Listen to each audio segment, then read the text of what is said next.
சாப்பிடுறியா? காலை சாப்பாடு ரெடி ஆயிடுச்சா? என்ன சாப்பாடு? காலையில உங்களுக்கு சாப்பிட பழைய சாதம், தம்பிக்கு தோசை, அவனுக்கு ஸ்கூலுக்கு பாத்தீங்கன்னா குட்டி தோசை, அப்புறம் ஸ்நாக்ஸ், பொரி, கொஞ்சம் மிச்சரு, அப்புறம் கொஞ்சம் டேட்ஸ் நட்ஸ் எல்லாம் இருக்கு.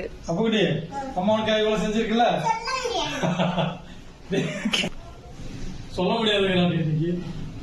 ஏன் தேங்க்யூ சொல்ல முடியாது? உனக்கு என்ன வேணும்?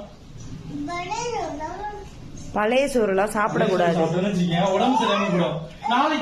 நாளைக்கு வைக்கிறேன். அப்புறம் அம்மா உனக்கு பழைய சோறு தரும். ஓகே?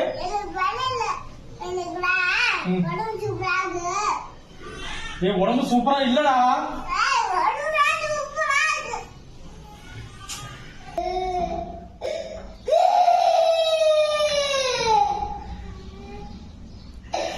போயிட்டாங்கடி பத்திரமா.